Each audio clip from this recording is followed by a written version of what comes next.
Hello friends and neighbors. Well, here at Walnut Mountain Shelter. This is one of the older shelters on the AT.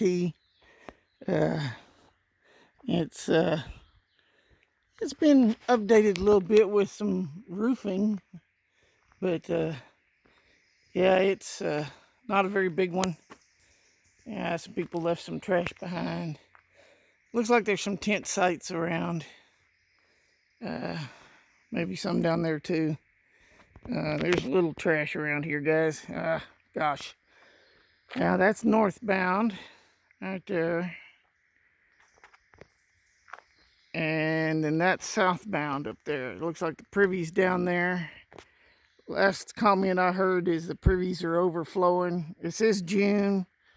Even someone said something about it though way back in April. So that tells me maybe the clubs need to get up here or something and make a new privy site. Don't know. All right, Walnut Mountain Shelter. Everybody have fun. Hike safe.